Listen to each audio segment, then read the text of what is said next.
জুলাই মাস চলছে। জুলাইয়ের চেতনা ধারণ করার জন্য বুক লাগে, জুলাইয়ের চেতনা ধারণ করার জন্য ভালোবাসা লাগে, মন লাগে। সম্মুখ সারির যোদ্ধা হতে হয়। ওই বাঁশের লাঠি হাতে নিয়ে বলতে হয়, মালিকানা বুঝে নেওয়ার জন্য বাঁশের লাঠি হাতে তুলে নিয়েছে। আমার দলের সাধারণ সম্পাদক সেই কথাটি বলেছেন এবং তার ফলশ্রুতিতে মানুষের জোয়ার বয়েছিল।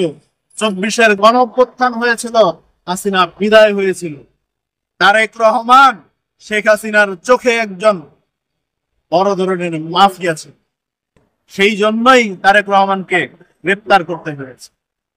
আপনারা জানেন, মেট্রো রেলের প্রধান আসামি করা হয়েছিল তারেক রহমান এবং টিভি সেন্টারের প্রধান আসামি করা হয়েছিল তারেক রহমান। এরকম বেশ কিছু মামলা তাকে দেওয়া হয়েছিল, দিয়ে হাসিনা তাকে ভয় পাই। এই ব্যক্তিরা এখন চুপ কেন জানেন? কারণ জুলাই বিক্রি করা হচ্ছে। জুলাই যোদ্ধাদেরকে সামনে রেখে নির্বাচনী প্রচারণা করা হচ্ছে, তাদেরকে বিক্রি করা হচ্ছে। আওয়ামী লীগ 71-এ এই যে 71-এর যোদ্ধাদেরকে বিক্রি করে রাজনৈতিক দল হিসেবে তারা নিজেদেরকে প্রতিষ্ঠিত করেছিল এবং বিকৃত মস্তিষ্কের রাজনৈতিক দল হিসেবে সারা পৃথিবী জুড়ে পরিচিত পেয়েছিল। এই সেই একই ধাপে, একই কায়দায়, একই পন্থায়, একই রাস্তায় এনসিপিও আসছে। মাসব্যাপী পদযাত্রার নামে নির্বাচনী প্রচারণা চালাচ্ছে।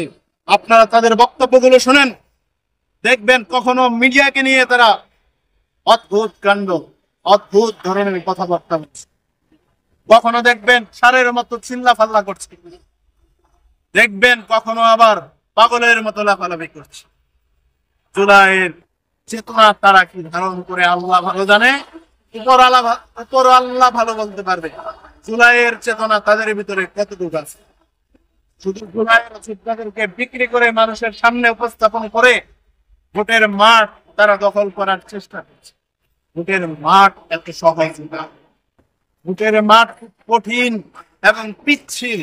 এই মাঠে পাড়া দিয়েছেন, বুঝতে পারবেন এই পিচ্ছিল মাঠ কতদূর আগাতে যায়। যতই পদযাত্রা করেন আর যতই যাই কিছু করেন, আরাটিয়ার লোক দিয়ে কখনো নির্বাচন হয় না। আরাটিয়ার লোক দিয়ে কখনো নির্বাচন করে ক্ষমতার চেয়ারে বসা যায় না। আপনারা জানেন, এনসিপির বিভিন্ন প্রোগ্রামে 500 টাকা দিবে আর খিচুড়ি দিবে বলে লোক নিয়ে আসছে। আমি সেই জায়গা থেকে আওয়ামী লীগকে একটা ধন্যবাদ দিই। বিগত সময়ে আওয়ামী লীগ খিচুড়িও খাওয়াইছে, পাশাপাশি তাদেরকে 500 করে টাকাও দিয়েছে। এনসিপি দুর্ভাগ্য, খিচুড়ি খাওয়ানোর কথা বলে নিয়ে আসে সারাদিনে ওই আপনার ডায়াবেটিস নিয়ন্ত্রকের যে বিস্কিট গুলো আছে না, সেই 5 টাকা দামের বিস্কিট গুলো দিয়েছে একটা করে, আর পানির বোতল দিয়েছে, সাথে 100 টাকা করে ধরিয়ে দিয়েছে। কথা রাখেনি সাধারণ মানুষের সাথে। তারা তাদের সমাবেশে আসা ভাড়াটিয়া লোকদের সাথেই গাদ্দারি করেছে। তারা দেশের সাথে গাদ্দারি করতে দ্বিধাবোধ করবে না, জনগণের সাথে গাদ্দারি করতে দ্বিধাবোধ করবে না, জুলাই যোদ্ধাদের সাথে গাদ্দারি করতে দ্বিধাবোধ করবে না। এই জুলাইয়ের চেতনাকে বিক্রি করে, এই জুলাইয়ের সাথে তারা গাদ্দারি করে, গণঅভ্যুত্থানের সাথে গাদ্দারি করে ক্ষমতার চেয়ারে এখনো বসে আছে, সামনের দিনেও বসার স্বপ্ন। তাই জনগণ সিদ্ধান্ত নিবে কি করবে, কোন পথে হাঁটবে। ধন্যবাদ।